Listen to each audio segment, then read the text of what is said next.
Bom, boa tarde, boa noite, bom dia, independente de quando você está vendo aí o nosso podcast Fora do Palco, aqui para a turma do Bidu. Eu sou o Rafael, estou aqui com o Álvaro, e hoje nós estamos com um grande convidado. Aliás, esse cara tem história, hein? 30 anos de mercado. Nós estamos aqui com o Juliano, e como vocês sabem, como a gente já combinou, eu não apresento ninguém, eu deixo o nosso convidado aqui se apresentar. E aí, E Juliano, aí, quem é galera? você?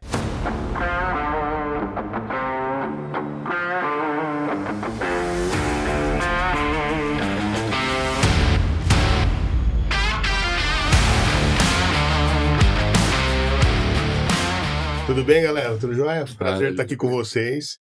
É o primeiro, assim, uma honra estar aqui com vocês, uma empresa que eu admiro muito. Depois a gente vai contar a história um pouco de como que a gente se encontrou aí no caminho, né? Como que a gente se cruzou no caminho.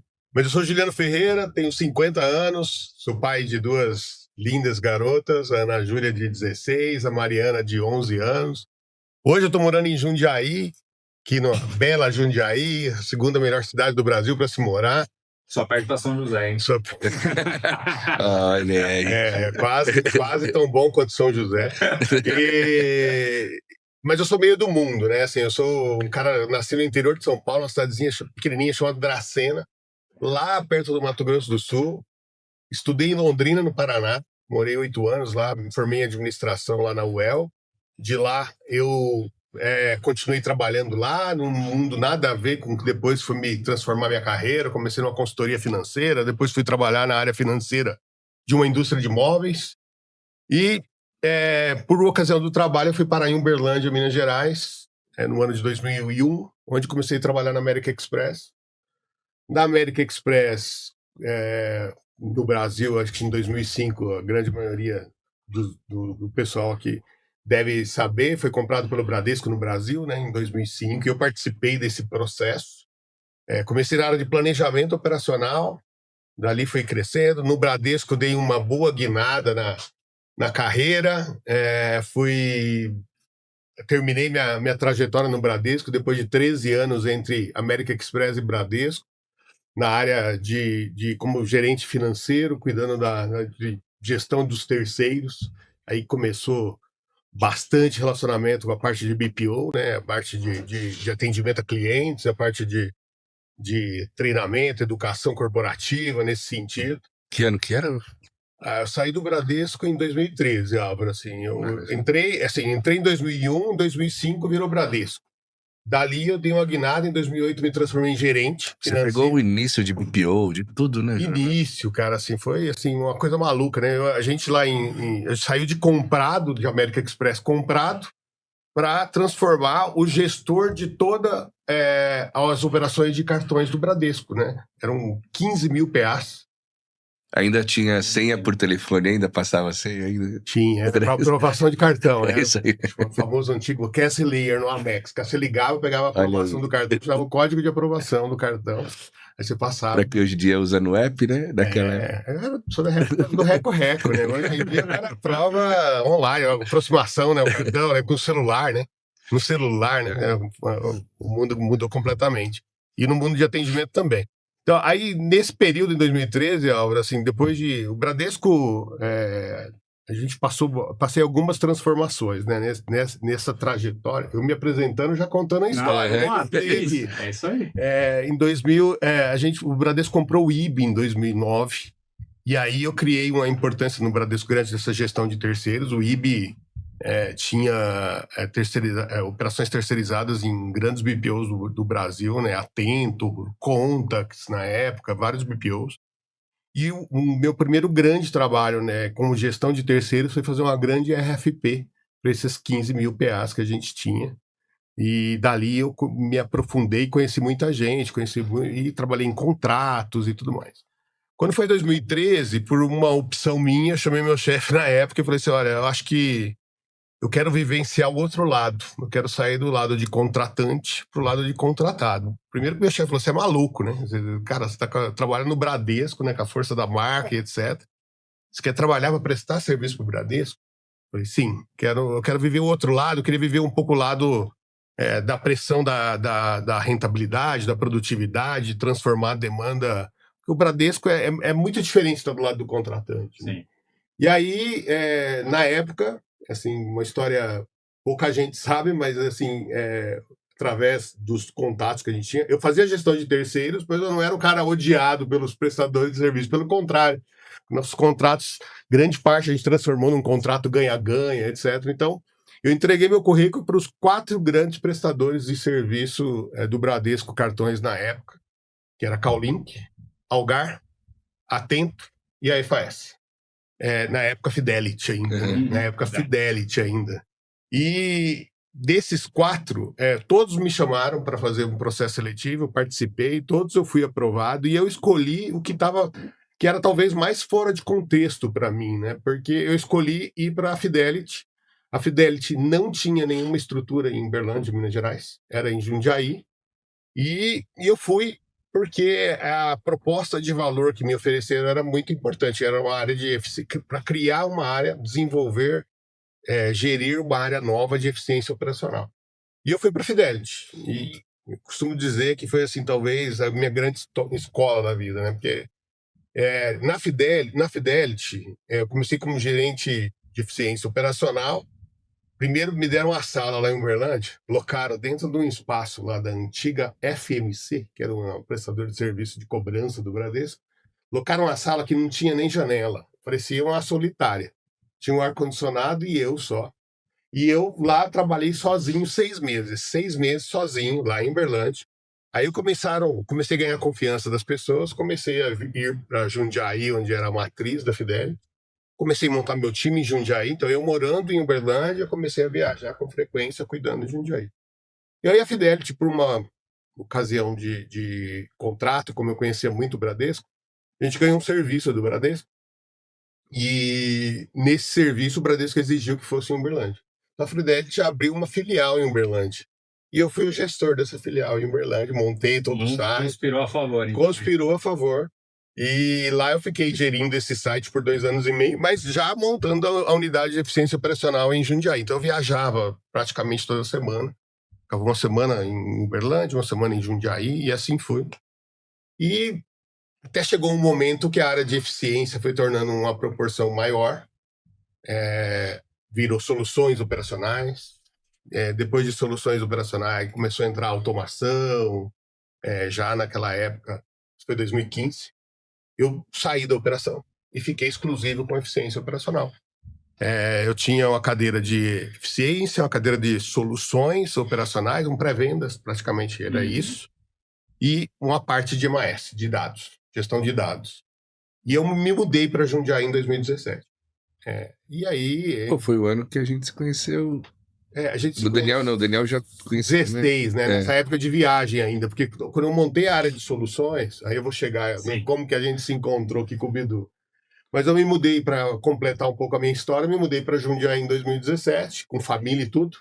Trouxe minha família e foi para mim, acho que a melhor decisão da minha vida, a maior decisão da minha vida e com certeza a melhor, né? Porque aí dentro da Fidelity eu fui adquirindo skills, passei por inúmeros líderes, inúmeras etapas, até chegar como diretor de operacional, onde eu estive nos últimos 5 anos. E aí, chegar na cadeira de diretor, né? Muita gente almeja essa cadeira.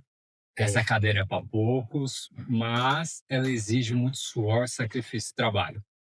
O que fora do palco ninguém mostra, ninguém vê que precisa chegar nessa cadeira? O que o Juliano fez? Rafa, assim, ó, a minha carreira inteira foi pautada, acho que por 2 principais fatores, assim, que eu sempre apostei, né? Uma é no meu time e a outra foram nos fornecedores que prestavam serviço pra gente.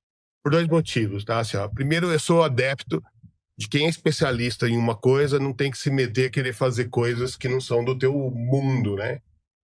E não pode perder tempo em querer fazer coisas do seu mundo. Se eu sou uma área de atendimento a clientes, talvez, para que eu preciso ser o cara que desenvolve o CRM específico para aquele atendimento? Se tem gente que faz isso muito bem no mercado e pode ajudar você nesse sentido. Se eu sou uma área de atendimento a clientes, para que eu vou me meter a querer desenvolver uma ferramenta de educação continuada, de educação corporativa, se tem alguém que faz, etc. No caso, nem tinha na época, mas eu sempre fui muito essa linha desde a época do Bradesco, tá? Porque por um período, quando eu geria todos os terceiros, então eu tinha uma relação muito grande com os fornecedores. Então, a primeira pauta, assim, eu sempre apostei muito nos fornecedores. E sempre, minha formação me levou um pouquinho para a gestão de contratos, eu sempre tive a facilidade de criar alguns contratos muito no fator ganha-ganha. Então, ia apostar, investir e trazer um ganho nesse sentido. E com o time, a mesma coisa. Então, 90% das metas que eu construí com os meus times nesse período que fez é trazer a minha meta para a ponta, claro, trazendo cada um com sua responsabilidade. Eu sempre trouxe o time muito junto comigo. Então, para mim, é assim, eu sempre expus muito a equipe naquilo que eram os benefícios, né? Porque um pouquinho diferente do que algumas pessoas pensam. Eu acredito demais que o time forte faz você ficar forte, não o contrário, né? E eu sempre fui o cara que assumi bastante os gaps e falhas, né? Eu puxava para mim e tratava dentro de casa com o meu time, então nunca foi muito dispor. Então, esses dois fatores para mim, fornecedores alinhados com o que eu precisava e bem contratados, e time bem alinhado com a meta e blindado, vamos chamar dessa forma, acho que hoje em dia é isso que a pessoa chama, acho que são os dois fatores que eu sempre prezei. Então, assim, nos bastidores eu sempre trabalhei assim, eu sozinho não vou chegar a lugar nenhum. Eu preciso de times bons do lado que me contrata, de quem são especialistas, e do lado que está aqui comigo, dentro de casa, que precisa entregar o core da minha E responsabilidade. sempre teve essa visão de inovação, né? De trazer o novo e de assumir risco também, né? O Álvaro, assim, aí assim, talvez se os meus chefes estivessem aqui no meu lugar hoje para dar vamos dizer assim, um depoimento sobre a minha carreira para vocês, os chefes que passaram pela minha carreira, ia falar assim, ó, o Juliano é aquele cara que o clichê que todo mundo fala assim, ó, é muito melhor, o Juliano é aquele perfil que é melhor segurar do que empurrar, né? Eu sempre fui um pouco mais ousado, né? Em algum período da minha carreira isso foi, assim, trouxe alguns conflitos, mas eu tive, graças a Deus, bons mentores, eu nem posso chamar de chefes, de mentores, líderes, que foi me indicando, corrigindo algumas etapas, que foi me favorecendo a ficar mais preparado. E o tempo também, né? A vivência vai fazer da gente jogar mais na bola correta e sem se expor de forma inadequada. Mas, sim, Álvaro, assim, eu sempre pensei, assim, buscava alternativas diferentes daquilo que já usava. Nunca aceitei muito aquela bendita frase, sempre foi feito assim. Aqui, por que é assim? Porque sempre foi feito assim. Nunca fui muito de aceitar esse tipo Eu de tô coisa. falando isso porque eu vivi isso. A gente viveu, né? Porque quando eu falava pras pessoas do Bidu há 10 anos atrás, a galera achava que a gente era maluco. Eu falava, não. Ou o call center ia acabar, né? Outra frase, mas... E o Juliano, não, ele apostou assim. Ele falou, não, é isso que eu quero, é isso que eu preciso. Quando apresentou, ele falou, é exatamente isso aqui que eu quero, pode fazer. Vambora. Pode plantar, vamos seguir. Lembro de como chegou nessa conversa, nesse dia que o Álvaro falou, veio na memória aqui o dia lá, Álvaro, a gente tá numa sala lá na Fidelity, em Jundiaí, né? Falando disso, no dia que vocês trouxeram uma apresentação inicial dessa ideia. Mas começou com uma dor minha, né? Assim, eu com essa área de eficiência, soluções, chegou a gente... não sei quem conhece, o pessoal que vai aqui nos ver aqui conhece lá a estrutura da antiga fábrica da Vulcabras, onde é a Fidelity em Jundiaí, é um espaço amplo, né? Um condomínio muito grande, tinha vários prédios, a Fidelity no período tinha 5 centros operacionais no mesmo espaço, então tinha um deslocamento, tinha um centro de treinamento, uma estrutura muito bem organizada. Quantas mil pessoas eram?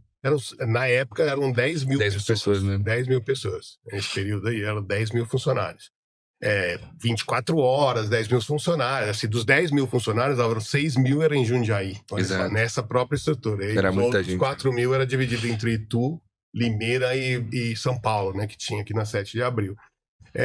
Lá em Jundiaí era muito grande. Então, assim, a gente tinha uma dor, né? Assim, a gente precisava... A gente sempre trabalhou com clientes bancários lá. Esse é meu grande histórico. Eu trabalhei sempre em atendimento a clientes, mas muito pautado por serviços financeiros. Mais de 30 clientes já passaram, etc. Mas tinha uma dor que o setor bancário tem muita regulamentação, requer reciclagens constantes, o tempo inteiro. Muitos projetos, a gente pegou o período que o Bradesco comprou a American Express, comprou o IB, lançando novos produtos, adequando produtos que já existiam. Então, toda hora você precisa fazer uma atualização de produto. Novos processos, né? Novos processos. Tem que ir lá o cara da ponta e saber isso o mais rápido possível. E a gente tinha uma dificuldade de fazer isso. Dificuldade no ponto de vista de como fazer isso rapidamente e também dificuldade de custo. Porque olha como que chegou a ideia aqui, ó.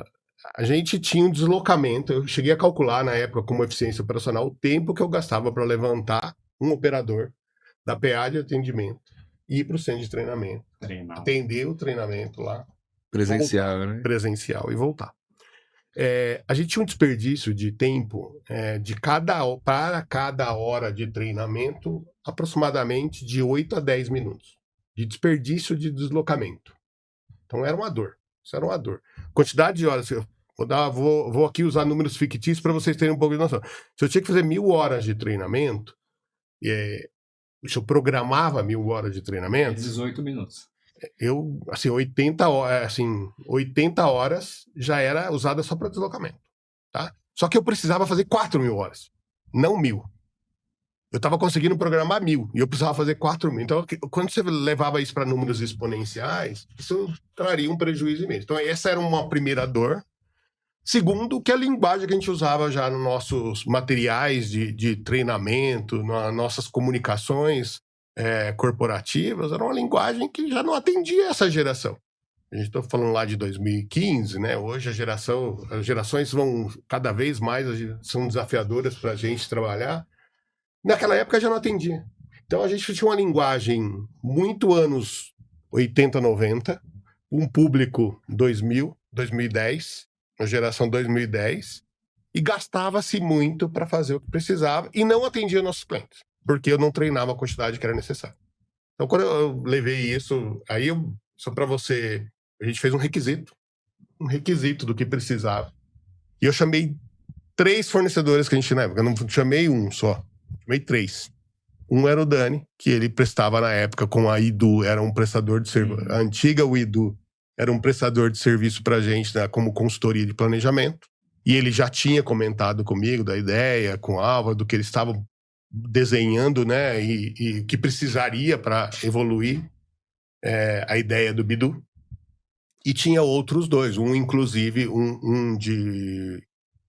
que já tinha o antigo manual operacional, que prestava esse serviço de manual operacional, e tinha um outro de tecnologia nosso lá, que também se propôs a fazer uma proposta. Eu fiz isso tudo. Os outros 2 tinham produtos semi-prontos, tá?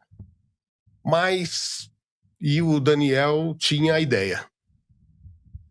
E aí, quando a gente conversou, olhou, teve reuniões com todos eles, eu falei assim, cara, eu vou apostar na ideia, porque dali eu vi algumas coisas que me chamaram a atenção. Primeiro, a vontade de fazer aquilo que atendia a minha necessidade. Isso para mim era fundamental. Tailor-made, né? Tailor-made, total. Assim, personalizado para aquilo que eu precisava. Eu falei assim, cara, depois vamos personalizar daquilo que eu preciso e disso seja algo que você escalona e vai em frente. E vai para o mercado. Mas inicialmente foi muito tailor-made. Então isso para mim era fundamental. Segundo, que eu conseguia interferir e trabalhava junto nessas ajustes de rota, a gente foi fazendo junto. Não foi algo simples assim. E isso aí a gente fez, eu nem lembro, Álvaro, você talvez vai lembrar, mas um contrato inicial de 6 meses para construção, depois tinha horas de desenvolvimento que a gente manteve no contrato um período ainda de 1, 2 anos, quantidade de horas para a gente ajustar o produto para aquilo que a gente precisava. E aí, depois acho que desses 2 primeiros anos, né, Álvaro, acho que já estava o produto no mercado. Foi com 1 ano depois a gente lançou no Conarec. Lançou no Conarec. Mas assim, me tem um orgulho imenso de ter ajudado, participado, acho que é assim, alavancado a ideia. Você está assistindo aqui a gente, se hoje nós estamos aqui é por causa desse cara aqui. É o primeiro abduzido. É o primeiro. Eu tenho orgulho disso, viu, meu? Orgulho. Porque primeiro, assim, eu acho que a empresa entendeu qual que é a necessidade no mercado. O que é o Bidu, né? As pessoas perguntam para mim. Minhas filhas perguntam para mim, né? Porque eu lembro a primeira Conarec, eu cheguei lá com uma abelhinha, né? O primeiro que teve o símbolo lá, eu levei lá em casa. Minha filha falou assim, pai, o que é o Bidu? Falei, filha, Bidu, a primeira vez que eu falei pra ela, o Bidu é uma rede social corporativa. Ela falou, não, mas não faz sentido e tal. Aí eu falei, não, é mais do que isso. O Bidu, pra mim, é a forma de eu conseguir chegar nos nossos funcionários, nos meus funcionários, de forma rápida, com a linguagem que eles sabem ouvir. Então, pra mim, é isso que é o Bidu.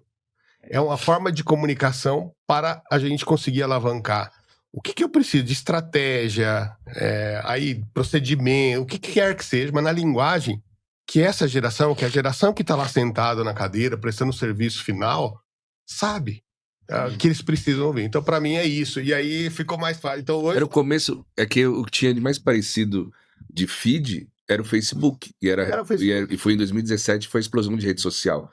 E aí era a única referência que tinha. Por isso que eles falaram, era tipo um Facebook. É isso. Mas nunca foi uma rede social, né? Ele sempre foi o social learning, a base de conhecimento, mas a comunicação fazia parte junto com o treinamento. Era até difícil de explicar. Por isso que eu falei que pro Juliano era interessante, porque às vezes a gente ia para outros clientes explicar, os caras falavam, mas eles não entendiam. Até falava assim, mas como que eu vou deixar um colaborador falar com o outro? Porque tinha os canais. É isso. Então, eu falei, mas eles já se falam.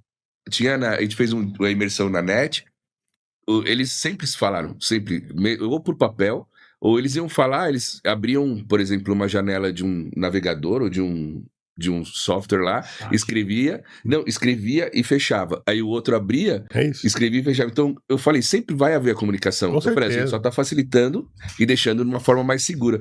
Mas aí foi o tempo do mercado entender, assim. O que vocês dois estão trazendo aqui, e isso é muito legal, acho que trazer... Vamos primeiro colocar todo mundo aqui na mesma fala, né? Que tem muita gente nova ouvindo aqui esse nosso podcast. A geração nova não vai entender que o que o Juliano trouxe lá no começo, uma operação com 6 mil operadores dentro da cidade de Jundiaí. 6 mil operadores somente para atender a operação do Bradesco naquela época. Acho que tinha mais clientes, mas grande parte era Bradesco. Assim, ou seja, eram mais de 20 clientes, mas lá 70% era Bradesco. Quem está agora em 2026 ouvindo esse podcast aqui fala, como? Com tecnologia, com IA. Não, pessoal, volta 10 anos atrás e que assim... Muita coisa aconteceu nesses 10 anos, né? Aconteceu nesses 10 anos. Não, ele falava, a gente lançou com o Bibot. Exato. Aí você falava de IA, tipo, que IA, velho? Era muito maluco. Então, e já tinha o Bibot. A gente até estava falando aqui nos bastidores, o Bradesco, por exemplo, que a gente está citando bastante aqui, ele veio com a primeira inteligência artificial lá atrás com o que eles chamam da BIA, né? BIA. A BIA era assistente virtual de atendimento do Bradesco, que o slogan dela é, se ela não sabe, ela vai aprender, e cada dia mais ela vai ficar inteligente. Só que isso pré-era dos agentes de inteligência artificial generativa. E o aprender com gente atrás, imputando informação mesmo dentro da base de conhecimento da BIA. Não é aprender Não, era aprender com pessoas lá imputando informações. Então, ou seja, muita coisa mudou em 2026. Muito. E aí, Juliano? Acho que ninguém imaginava que acho que quem é hoje, a geração nova, não imagina como você gastava 8 minutos para deslocar o cara para o treinamento, 4 mil horas, que maluco assim, tanto é que o boom do online veio na pandemia. E aí todo mundo começou a usar Meeting, Google Meeting, todas as plataformas que a gente conhece hoje, que a gente faz virtual, mas não era uma realidade. Tanto é que se você chamasse alguém para fazer uma reunião virtual, o cara não fala, não, a reunião é presencial. Isso da época que tinha aqueles imensos lá da Avaia, né? Que tinha aquelas vídeo. Primeiro era audioconferência só, que tudo na mesa, depois videoconferência, custava caríssimo aquilo. Caríssimo, isso não existia na pandemia, sim. A pandemia que deu o grande boom. E aí, Juliano, como que você, ao longo desse tempo todo, foi se atualizando? Onde que o Juliano buscou as fontes de conhecimento? Onde o Juliano se atualiza? Porque, assim, você, líder, diretor de operações, com muitos colaboradores, colaborador ali, com certeza, com o seu primeiro emprego, 18 anos, mas também gente com uma idade igual a nossa, acima dos 40. Sim. E aí, como que você se atualiza? Acho que essa é uma pergunta ótima e que muita gente sempre se apega, leva a cursos formais e informais, etc. Primeiro, assim, claro que a gente ter uma educação formal, técnica, é importante, né? Nesse período da minha carreira, eu também fiz uma MBA de administração financeira, na época eu estava muito mais voltado para transformação operacional. Então, sim, é importante e eu fiz nesse caminho. Mas, assim, tem duas formas que acho que é fundamental, assim, pra gente, assim, ó.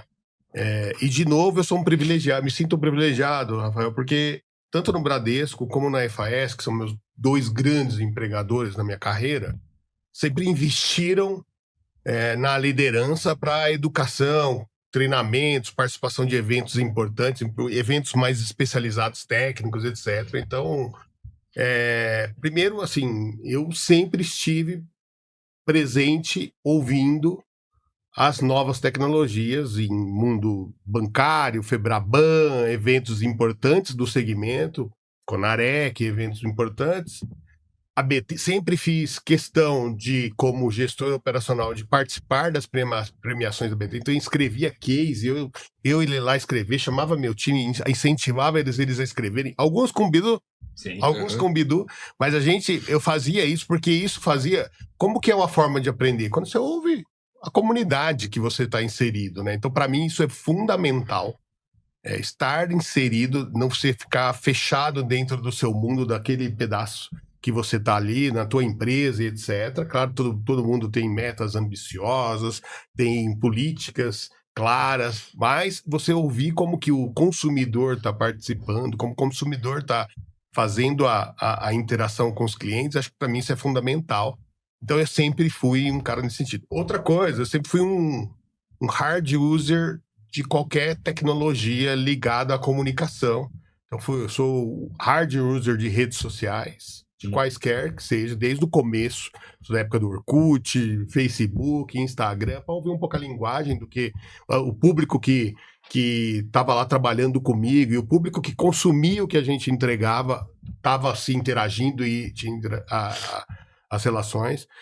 Hard user, se eu ia lá, era responsável por um cliente X e tinha um produto X, eu era usuário daquele produto. Então, isso é fundamental para a gente se atualizar. Então, assim, o primeiro se abra a comunidade que você está, obtenha informações. É importante, sim, se você quer fazer uma carreira técnica, você seguir uma educação continuada, um MBA, o que quer que seja nesse sentido, fazer cursos técnicos de formação. Então, eu fui navegando dependendo da época, né? Então, assim, a primeira parte da carreira com planejamento, fiz muitos cursos especializados de planejamento, inclusive lá fora, com cursos específicos nesse sentido. Depois eu fiz cursos ligados à negociação, quando eu entrei um pouco mais de gestão de contrato, negociação de contrato, como construir contratos, gestão financeira, orçamento. Aí depois... qualidade e treinamento, agora que eu entrei um pouco mais nesse mundo de diretor de operações.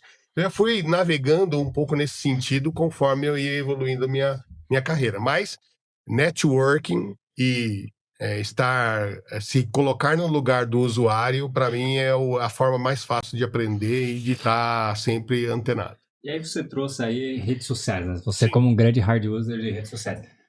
O Juliano toma cuidado ou não, mas como que você trabalha o ponto seguinte, que as redes sociais hoje é o famoso algoritmo. Sim. E aí ela te coloca nas bolinhas, né? Se você é da direita, só conteúdo da direita. Se é da esquerda, só conteúdo da esquerda. Se é do centro, só do... Como que você vê isso e como você se protege disso? Primeiro, assim, as minhas publicações normalmente são publicações, vamos dizer assim, sem lado. Assim, muito mais neutras, tá? De uma linha, muito mais uma forma neutra. Claro que a gente vai aprendendo com isso, né? Assim, teve um momento da minha vida que eu errei um pouco no uso da rede social e aí te leva para um caminho realmente diferente. A gente vai aprendendo um pouquinho com erro. Mas minha publicação é assim, eu sou um hardware usuário, mas não sou um hardware de publicações, etc. Até para mim não entrar um pouco nessa vertente, né? De me levar sempre para um caminho só, único. Já aprendi um pouquinho às vezes, você faz um comentário de um setor, aí você faz um outro do setor contrário mesmo, só para você ter as duas opiniões. Para bagunçar o algoritmo e a gente tentar melhorar. Isso, para mim, eu aprendi isso nos últimos 5 anos fazendo isso, né? O país virou uma polarização tremenda, não importa, não vou falar de política aqui, mas polarização a sociedade ficou polarizada, independente se política, de qualquer outra coisa, infelizmente, né? Então a gente não ouve muito lados, né? E isso é uma coisa que eu procuro ensinar para os meus filhos, minhas filhas, tá? Assim, ao uso da rede social. Eu nunca fui o cara que proibi o uso de rede social para as minhas meninas. Não sou um... Assim, em casa a gente ensina aquilo que faz bem. E elas têm o poder de tomar decisão. E claro que quando tomam decisões erradas, a gente orienta o porquê e explica o porquê tomou a decisão errada. Claro, todo pai tem o cuidado e o zelo de acompanhar, mas não sou de controlar. Foi a forma que eu fui educado, tá, Rafa? Assim, eu nunca fui um cara que fui educado com a proibição, e sim, sempre com a orientação. Isso é um pouco também da forma que eu sempre me transformei como líder, tá? Sempre fui um cara muito mais de orientar do que falar, não faça isso. Orientar do que não faça isso. Claro, quando ele faz uma coisa errada, aí você volta e fala, olha, teria feito de outra forma. E eu faço isso com as minhas filhas. E eu tenho ensinado ela desse caminho eu tenho uma filha adolescente. Os adolescentes normalmente são radicais, né? Assim, dependendo do timing, o momento. Então, sempre a gente ensina, começa a comentar nesse sentido aqui, você vai ver que tua rede social vai ficar um pouco mais equilibrada nesse sentido. Mas é um desafio, né? É um desafio. O aprender hoje em dia, acho que eu parto sempre do pressuposto, né? A gente precisa desaprender para aprender todos os dias. Com certeza. E aí as redes sociais são uma bela fonte de aprendizado se a gente souber usar, ou ela pode ser um grande destruidor também, aí conforme você usa ela, né? Se você não usar bem feito, e eu acho que a grande maioria, infelizmente, não usa de forma adequada, você condiciona a forma de pensar de uma comunidade, né? É isso. De uma comunidade, assim, infelizmente. Você parte do pressuposto que só existe uma verdade, né? E aí todo mundo só... conforme você treina seu algoritmo, você se torna escravo de uma única opinião, né? Por isso que eu sou muito adepto de eventos com apresentações, com pessoas ao vivo ali fazendo. Então, por isso que eu vou muito em eventos. Aprendizado através de eventos. Através de eventos, tá? Porque, assim, para mim, isso faz uma diferença tremenda nesse sentido, tá? Primeiro que as relações pessoais são importantes. Quando você vai num evento, não tem só uma palestra que você vai ouvir, um tema técnico que você vai aprender, que você vai trazer para si, mas também tem um relacionamento, as pessoas que você encontra pessoas do mercado. Acho que isso para mim é muito importante. E o que você aprendeu, Juliano, nos últimos 12 meses? Que você fala assim, cara, isso aqui foi para mim um grande aprendizado. Primeiro assim, eu vou falar para você assim que me assusto todos os dias com a potência das IAs, né? Assim, ChatGPT, um deles, mas tem Copilot, tem vários outros agora aqui que a gente fala assim, mas eu assim tenho usado para testar, para coisas simples do meu dia a dia, para coisas mais complexas do trabalho. Tenho incentivado as minhas filhas, os meus funcionários a usarem. E tem assustado. Então, assim, o que eu aprendi nesse período que fez uma diferença? A potência que a IA vai ter nessa geração. Isso, para mim, é algo, assim, transformador. E para você que veio desse mundo de contact center, sempre teve essa coisa da IA que ia acabar com o contact center, né? Mas você ainda acha que isso é uma realidade? Álvaro, esse é um bom ponto. Assim, eu não acho que o atendimento... Eu acho que o atendimento a clientes no modelo tradicional que a gente conhece, aí com aquela pessoa sentada lá, tem aqueles filmes indianos, lá o pessoal no telemarketing, lá que tem aquele mundo, aqueles sites imensos, isso vai se transformar. Acredito... Assim, eu tenho estudado, eu falei um pouco nos bastidores com o Rafa, aqui, assim, quando eu comecei nesse mercado, lá em 2001, era assim, vou falar do mundo financeiro que é o que eu conheço, tá? Mas basicamente era assim, para cada cliente, 20% acionava um canal de atendimento, tá?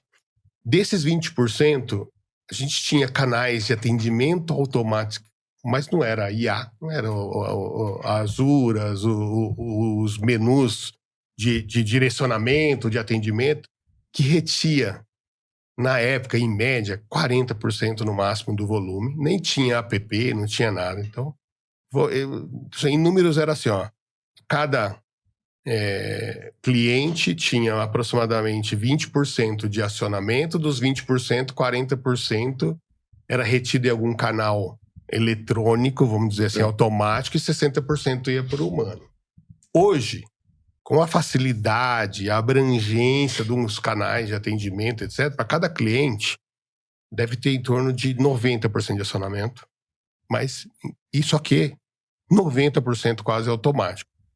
90 não, hoje está em torno de 70%, porque tem muita gente que fala que tem e não tem, e é mais ou menos 70% automático. Automático, só que hoje o automático não é mais igual a gente falava de contact center, só o atendimento eletrônico atendendo, é o app, qualquer outro canal, um WhatsApp, um bot, alguma coisa nesse sentido.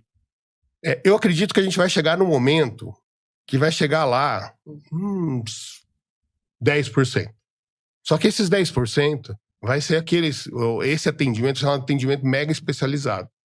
Então eu acho que, assim, a gente vai diminuir drasticamente, para mim, o mercado de contact center, mas vai ganhar uma relevância, não eficiência, mas uma relevância e especialidade maior. Muito maior. O humano vai ficar com coisas complexas. Muito mais complexas. Muito mais complexas. E aí, para mim, tecnologia como o Bidu vai ser fundamental.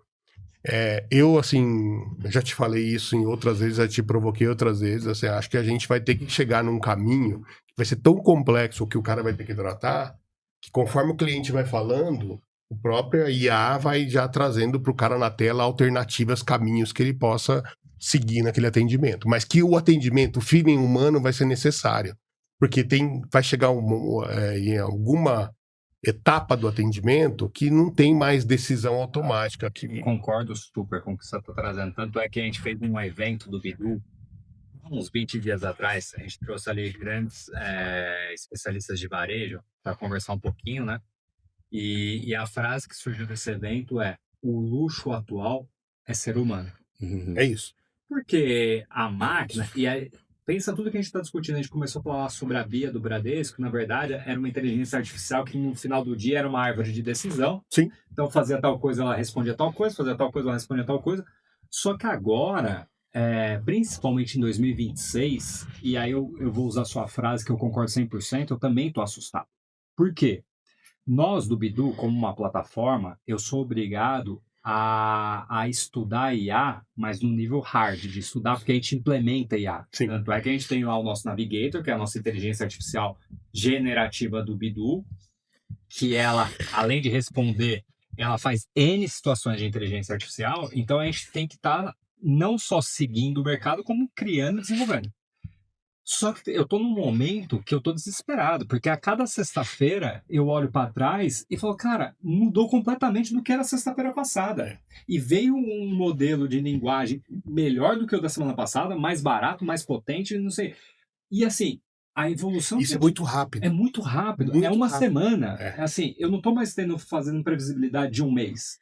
Eu tô tendo previsibilidade de uma semana. Lembra que quando você falou, você era planejamento financeiro, a gente fazia planejamento o quê? Anual, né? Anual. Às vezes, na época de empresa americana, era 18 meses. De 18 em 18 meses. É assim, eu hoje, na liderança do Bidu, se alguém me falar de alguma coisa de 6 meses, eu falo, cara, para. Não dá pra falar. É imprevisível. É imprevisível. Então a gente tem que fazer, assim, o tempo inteiro, tá não correndo atrás do rabo, perdão a palavra, mas assim, ir na frente. Ir na frente. E essa velocidade. Então, assim, quando você traz que 10% vai ser respondido por um humano super especialista, eu concordo. O meu único ponto é que talvez isso aqui tá daqui 6 meses. Porque a evolução tecnológica tá tão rápida, aí o que vai frear, talvez, é a evolução de processos brasileiros. Isso é o meu ponto, tá? Primeiro, tem duas coisas, acho que no Brasil, que a gente tem que tomar atenção. Primeiro, o Brasil é mega regulamentado, né? Em todos os setores. O setor de atendimento tem ficado cada vez mais regulamentado. Sim. Regulamentado, assim, você está dando muita voz ao consumidor, que é ótimo. Sim. É ótimo. E tem regras de como você responder aquilo e de forma adequada. Então, assim, você está potencializando que o cliente fale com você. E ele vai falar... Por isso que eu te falei, 20% acionava algum canal de atendimento. Hoje é 90%. Porque você aumentou os canais de atendimento. E muitos deles são regulamentados. Pelo governo. Consumidor.gov é um deles. No caso de banco, Bacen. E assim por diante, tá? tem os canais regulamentados do ramo de energia, de telefonia, e assim por diante. Mas todos têm o seu canal regulamentado. E isso vai continuar acontecendo. Como que você usa a IA para ler percepção do usuário final? Você se colocar num lugar, acho que se colocar num lugar do outro. E acho que hoje está cada vez mais rápido, acho que isso é fundamental. Agora, vocês, como Bidu, assim, eu vejo uma coisa também fundamental. Pensa num mundo de atendimento que a mega especialidade vai ser fundamental. Eu não acho hoje, assim, se a gente somar hoje, todas as empresas de BPO, eu vou falar... Vocês têm noção hoje que 50% do BPO do Brasil é feito próprio, né? Sim. Então, vamos pensar que, assim, hoje deve ter... vou falar para vocês, assim, que eles falavam há 10 anos atrás que era em torno de 600 mil PAs. 600 mil pessoas que prestavam serviço. Vai lá, há 20 anos era 1 milhão, há 10 anos 600 mil, hoje estão falando em 300, 400 mil. Aí vamos pensar algo nesse sentido, assim. Eu acho que daqui 10 anos a gente deve diminuir para quase 100 mil. Só que vão ser mega especializados. Vai mudar completamente o setor. Eu acho que isso... E como que uma empresa que nem o Bidu pode estar à frente, cara? Sabe esse autosserviço que o próprio usuário tem hoje acesso? Vai ter que estar na mão do cara que presta do especialista. É isso. Tem que pensar no especialista. Esse é o caminho. O especialista vai ter que ter um autosserviço. E quanto menos... E muitas dessas interações, muitas das vezes que chegar na mão de um especialista para atender, ele não vai ter o cliente junto com ele. A IA que vai ter feito atendimento, feito resumo, trazido para ele como fazer, e ele vai ter que responder naquela linguagem. Então, quanto mais uma ferramenta de comunicação traga para o especialista a visão que o cliente tem, sem falar com o cliente, e resumido, e trazendo um pouco mais, vamos dizer assim, mais hipóteses para ele tomar uma decisão mais assertiva, eu acho que é o caminho que vocês estariam à frente nesse sentido. Então, para mim, a Bidu, para mim, o futuro do Bidu, para mim, é ser vamos dizer, o parceiro do especialista. Sem dúvida. Tanto esse é o caminho que a gente está trilhando, porque assim, a gente está com 2 caminhos trilhando, né, dentro do Bidu. O caminho primário é atender novos mercados, então fora além do atendimento. Então hoje o Bidu ele cresce muito para a área de varejo, logística, operações industriais. Então esse é o nosso foco, porque nós somos uma plataforma focada em quê? Grandes equipes, alto turnover e baixa centralização. Ou seja, eu quero treinar o máximo de pessoas que... Treinar e comunicar rapidamente o máximo de pessoas possíveis. Isso você pode muda o tempo todo. Então a gente cai com... E aqui esse é um caminho independente do atendimento. Isso. Agora, no atendimento especificamente, aí eu concordo 100% com você. A gente tem que treinar quem? O mega especialista.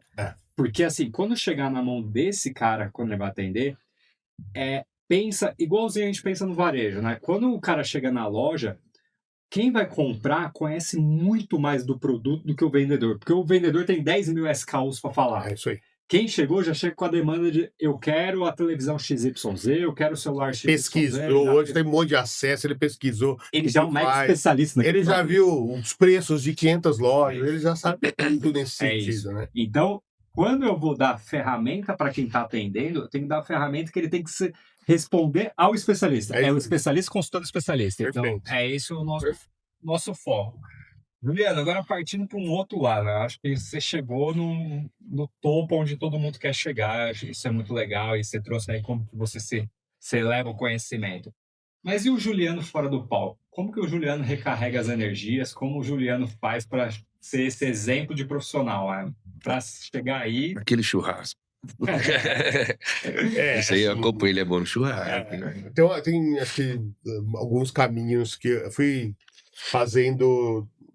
Tive boas fases e fases. A gente vai aprendendo com o tempo, né? Mas já tem algumas coisas que me tiram um pouquinho do estresse do dia a dia e tudo. Primeiro, assim, tem uma coisa que eu gosto de fazer bastante, que é cozinhar.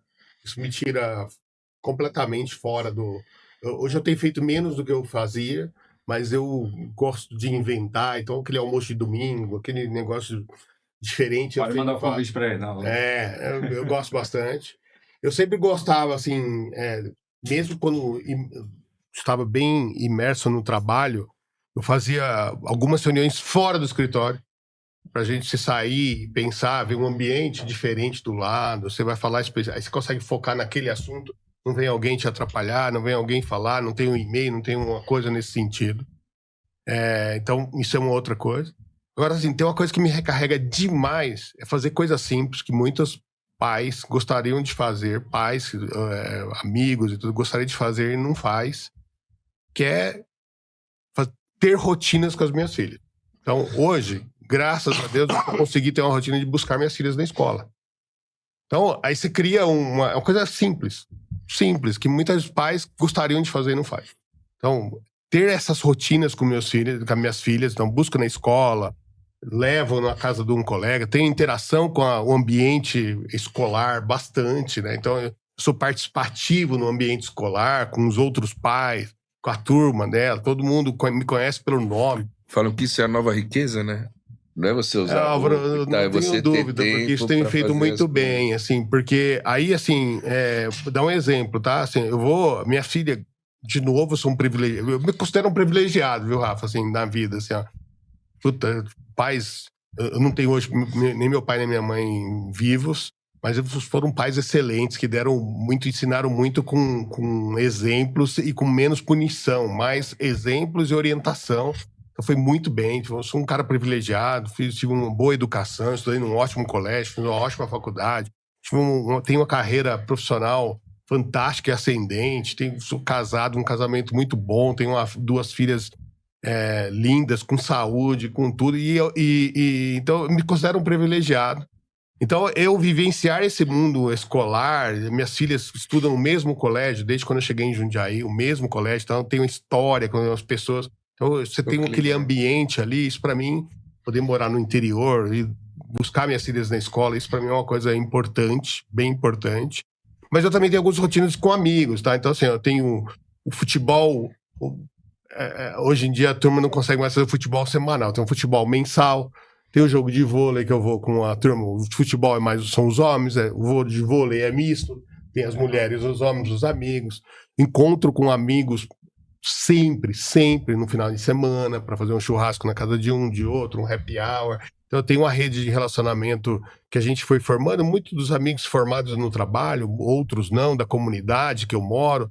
Moro num bairro muito bom ali em Jundiaí, que você vai criando relações.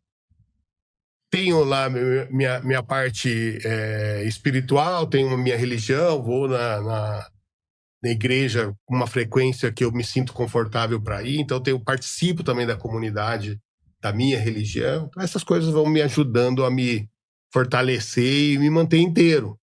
E acho que isso é fundamental, tá? Assim, e eu também me permito, às vezes, a ter aqueles momentos de você ver algo que te sai do ambiente. Então, um show de comédia, um filme de comédia, eu gosto de ver filme de comédia, uma série, etc. Eu não sou muito de eu ir lá, escolher uma série e eu começar. A minha esposa faz muito isso. Então eu pego no meio do caminho e vou lá e entro no meio. Mas filmes, eu gosto de ver filmes de comédia, vejo filmes que minhas filhas querem ver e às vezes eu nem sei o que é o assunto, mas eu vejo para participar do ambiente. Então é esse tipo de coisa, assim, que e aí você trouxe um ponto legal aí das suas filhas, né? Eu também sou pai de menina, então acho que tô começando a conhecer esse mundo, que você já tem adolescente, a minha é pequenininha ainda. Mas como que você vê, vamos juntar agora esses dois pontos, né? As meninas, a educação e a tecnologia. Como que você vislumbra o aprender agora delas? Porque na nossa época era aquela lá, né? Eu sento na cadeira, o professor lá na frente no quadro, passa, entre aspas, o que eu vou falar aqui, não precisa se materializar exatamente no que eu vou falar, mas assim, putz, eu decoro, vou lá, faço uma prova, passo e no final do ano ganho um certificado. Mas acho que agora as coisas estão mudando, né? Como você vislumbra isso? Eu valorizo cada vez mais a profissão de professores, porque essa geração é a geração que tem acesso à informação o tempo inteiro. E em casa, nós incentivamos eles a terem acesso à informação, diferente de algumas famílias. E, além de ter acesso à informação ampla, eles são muito críticos, né? É uma geração muito crítica, estão muito à frente do que a gente imagina. Acho que a gente tem que equilibrar, trazer eles. Agora o trabalho é um pouco ao contrário, você trazer ele um pouco para as relações pessoais, trazer um pouco a relação com a natureza, que eles distanciam. Então, minhas filhas, uma delas faz desenho, a aula de arte, pinta quadro, foi mais para esse lado, fez teatro, a outra é esporte, vôlei, então eu acompanho em competições e etc. Mas é uma geração totalmente diferente. Então, assim, e como você dá acesso às ferramentas, então, de vez em quando, e a escola que as minhas filhas estudam me ajudam nesse sentido, tem plataformas de estudo complementares também online, ela ajuda a gente a vir nesse sentido, mas eu mesclo muito com ela. Então, de vez em quando eu vou lá falar, ó, tem esse conteúdo aqui, olha que bacana, lê isso aqui, vamos fazer. Sim. Preciso fazer uma coisa da escola, meu pai, fazer uma redação, faz e eu faço a crítica.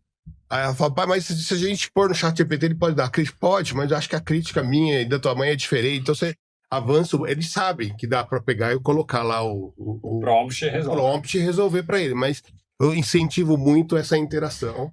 Mas é assustador a velocidade, assim. Hoje minha filha discute assuntos comigo. Minha filha é de 16 e de 11, eu tenho 4 anos de diferença, né? 4 anos e meio das duas, né?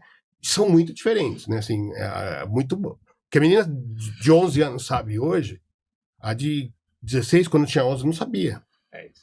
Eu vou dar um exemplo. Assim, a minha filha mais velha é da época do DVD. Aí depois foi pra TV a cabo. Com Gloob, sei lá, Nickelodeon, essas coisas. Minha filha mais nova nunca viu desenho na TV, nunca viu, não tem interesse. Tem interesse em TV. Tem interesse das coisas mais rápidas, vídeos curtos, etc. Assim, o que me preocupa só dessa geração é a necessidade de coisas muito rápidas. Então, assim, o imediatismo. Muito rápido. E são críticos de uma forma que, assim, como às vezes as redes sociais que eles usam muito direcionam para uma vertente só, às vezes a crítica fica pendente para um lado só, você tem que toda hora trazer. Mas é assustador a velocidade, é assustador as tecnologias, a forma que eles aprendem muito autodidata, aprendem muito sozinhos. Hoje, sim, eu incentivo elas a me perguntarem mais coisas, perguntam muito menos. Então, às vezes perguntam coisas. Como você fazia isso no passado, pai? Porque ela hoje vai lá no Google e põe, né? Hoje, chat GPT, já saiu do Google, agora é chat GPT. Então, assim, é muito diferente isso. Assim, me assusta a velocidade. É outra coisa que me assusta. Mas a gente tem que ter a cabeça tranquila e trazer para a realidade. É engraçado, né? Se a gente voltar aí 5 anos atrás, a gente falava que tinha aquele verbo que era o verbo vulgar, né? É isso. Morreu, né? O verbo vulgar morreu e agora vai para a inteligência artificial, né? Então, no máximo agora é o Gemini, o OpenAI. No caso, a gente usa o Gemini, o GPT, o Copilot, né? E assim vai. E assim vão usando. Na própria escola tem um próprio e assim vai. É como você disse, eu também tenho uma grande admiração pelos professores, porque igualzinho a gente falou. Como você prende atenção, como você trata com a crítica e etc. Porque saber pelo saber, o aluno, às vezes ele chega lá e sabe mais que o professor em um determinado tema. Sim. Então, sempre vai ter, pelo menos um aluno da sala vai saber mais que aquele professor em algum tema, e viram críticos, etc. É isso. Mas sabe uma coisa que assim, é fundamental? Traz o cara para a prática, tá? Então, assim, a escola que eu coloquei, que eu procurei na escola, assim, não rica em conteúdo didático, mas rica em prática. Então, tem feira de ciências, feira de cultural. Tem a escola vai ser mais a interação social. Muito mais, Álvaro. Assim, para mim, isso aí é a escola do futuro. Você puxar a criança para interação social. Feiras e etc. Então, assim, a escola que eu procurei para minhas filhas é a escola que traz essa vivência. Inglês nem se fala, hoje não é mais nada, é mandatório. Então, metade das aulas das minhas filhas são em inglês, metade em português. Ela fala, minha filha mais velha fala inglês muito melhor do que eu, mas muito melhor. Sim. Eu tiro dúvida com ela com frequência. Sim. Então, assim, é assustador. Como você lidar com isso? Cara, às vezes você tem que traz para a prática, respeita que ela sabe mais que você em algum assunto. Porque... E você está trazendo um negócio que também traz para nós, como empresa de desenvolvimento, o grande desafio que quem a gente treina na nossa plataforma é dessa geração. Então, como que a gente transforma o Bidu cada dia mais em ser apto a ensinar uma geração que já sabe muito? Eu vou contar um caso que, assim, como isso para mim, acho que é fundamental, tá? Assim, acho que é o segredo do futuro aí, porque ele sabe muito em alguns temas, né? Nós lá tinha uma operação de back-office muito grande, de segundo nível. E o back-office, a gente, cara, vamos cobrar, você vai trazendo as metas, vamos cobrar mais produtividade. Primeiro teve um grande boom de automação, aí depois, o que ficou no humano, você vai cobrando produtividade, pondo um controle, um nível de controle maior. Eu, com a vertente de planejamento, trouxe uma ferramenta de workflow para o back-office para simular como se fosse um atendimento, para controlar melhor, aquelas coisas desse tipo. Só que essa turma é muito avançada. Então, você falava assim, ó, não pode construir vamos dizer assim, as famosas macros da vida ou pequenas automações sem estar o consentimento da área de tecnologia. Cara, os caras faziam. Tinha gente que ia lá, nesse mês, você pegava assim, ir lá e descobria 2, 3. No outro mês, aí um cara que tinha uma performance baixa, de repente tinha uma performance 5 vezes maior, porque ele criava uma macro e fazia para ele ficava no café o tempo inteiro. Então, lidar com essa geração, tá sempre à frente de você. Isso era na macro. Imagina agora com os agentes de IA. O cara, o dia inteiro... Cara, é assim... Eu tenho um exemplo vivo aqui do meu lado, tá? Não conhece uma linha de código. Não sabe se código é de comer ou se de passar no cabelo. Mas agora com o Lovable, o dia inteiro tá entregando aplicação nova para mim. O dia inteiro. Ficou muito mais prático, né? Muito mais... E assim, a facilidade dessa... Mas qual que é o ponto? Conhece de negócio. É isso. Então, como ele conhece de negócio, a tecnologia se tornou só mais um fatorzinho ali que pouco importa. Uma vez que conhece de negócio, ele bota para a tecnologia desenvolver tudo que ele... Mas aí, para mim, um ponto importante e desafiador para as grandes corporações, ensinar negócio para as pessoas. Porque negócio, muitas pessoas aprendem negócio com o quê? Com as relações pessoais. Umbigo no balcão, como ele dizia. Como que você usa a tecnologia para te ajudar a ensinar negócio, a trazer negócio à ponta? Acho que isso, para mim, é um desafio. São 2 pontos que a gente vai ter que trabalhar muito na educação. Um ponto que a gente acabou de falar é exatamente conhecer de negócio, mas outro ponto que o Álvaro tem e que é fundamental, que a gente precisa criar, de repente, até nas escolas, como a gente faz isso, é criatividade. Como eu ajudo as pessoas a serem mais criativas. Por quê? O prompt melhor é o prompt criativo. A máquina, ela só executa. Tem tráfego de prompt da turma da minha filha, uma passa o prompt para outra, porque sempre tem os caras mais criativos. Como que você não cai na preguiça? Porque assim, vai ter o preguiçoso da IA, né? O preguiçoso que só copia um prompt de outro, vai usar a IA da mesma forma, mas baseado num prompt que alguém criou. Como que você incentiva isso? Porque assim, eu vejo, vou dar o exemplo meu e do Álvaro aqui. Eu sou um cara que fui mais criado na tecnologia. O Álvaro é mais criado aonde? Na criação, publicidade, marketing, etc. Talvez, se eu for construir um aplicativo e o Álvaro for construir um outro aplicativo, o meu vai ter um motor muito melhor do que o dele.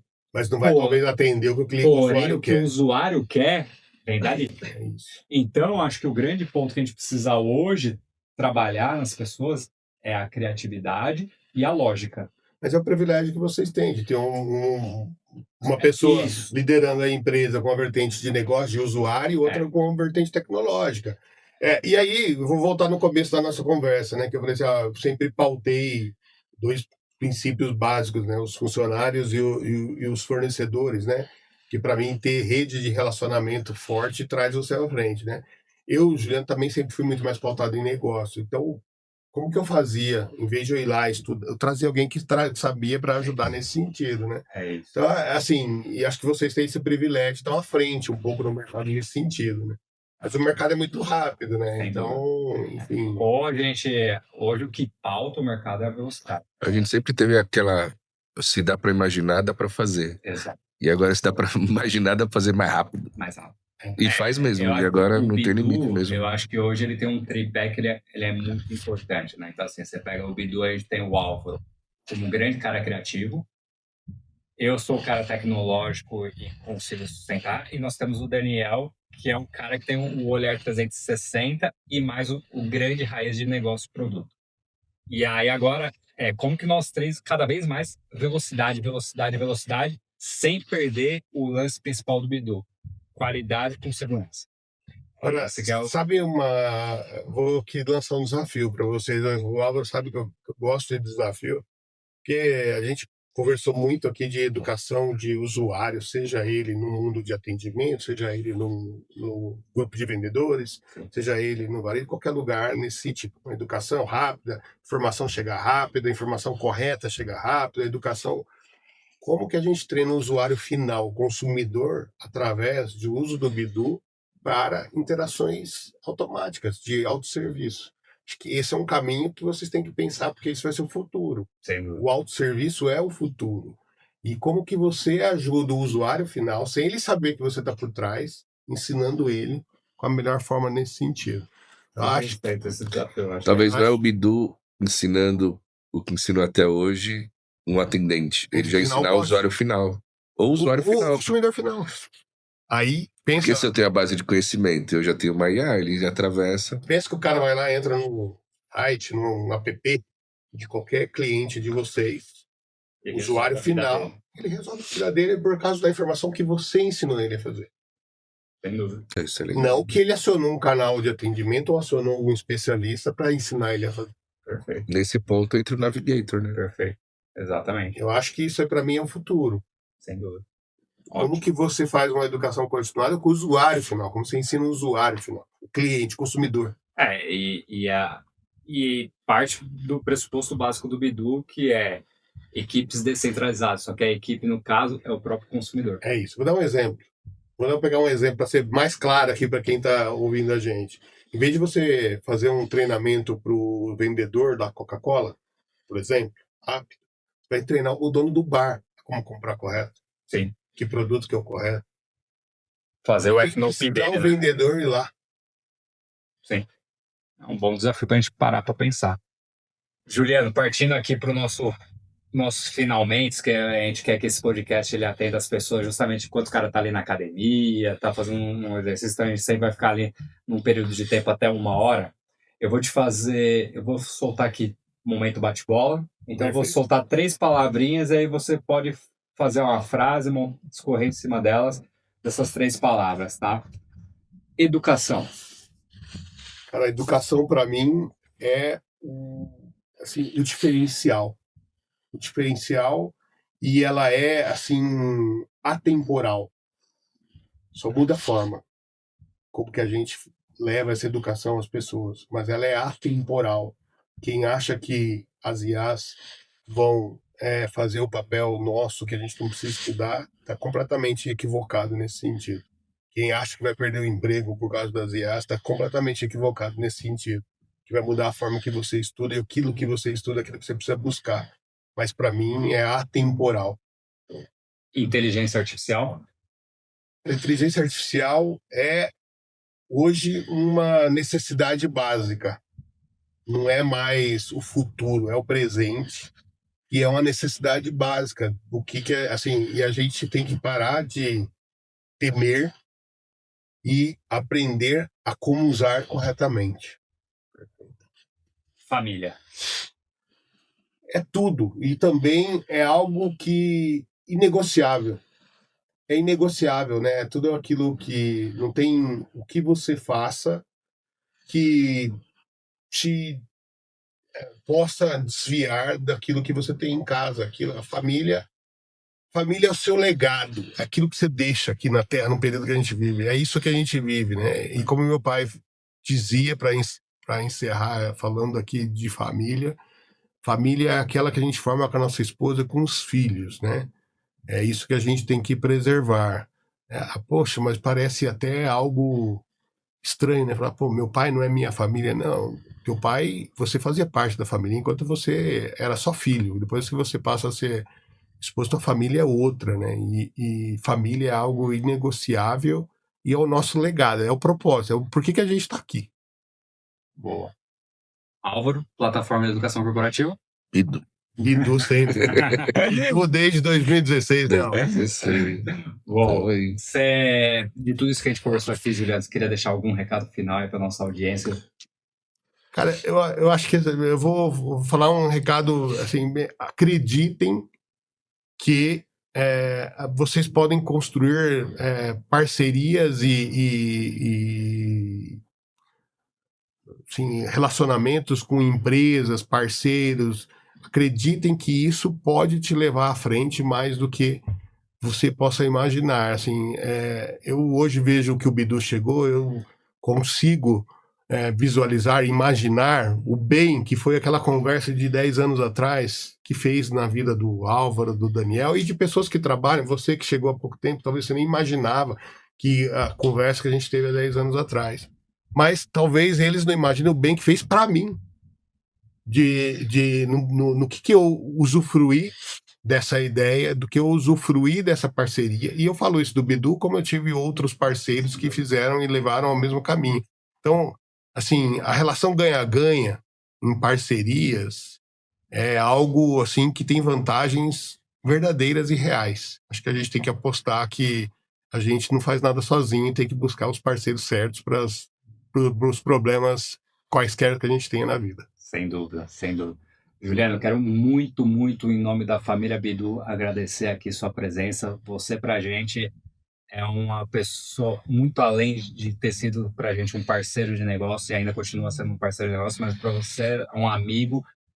Se o Bidu está aqui hoje, mais uma vez falando para todos vocês, é por causa desse cara, 10 anos atrás, acreditou em 2 meninos ali, que foi o Álvaro e o Daniel, e hoje nós estamos aí presentes em mais de 200 clientes, temos mais de 500 mil licenças ativas. Isso tudo surgiu de uma conversa e de uma oportunidade que você deu para a gente lá atrás. Então, de uma necessidade. Somos extremamente gratos a isso, e hoje, se a gente está aí no tamanho que estamos, e se estamos com esse podcast aqui, é por causa da sua grande ajuda, e ao longo de todo esse tempo também você veio nos ajudando a evoluir essa plataforma, que cada dia mais ela também evoluindo.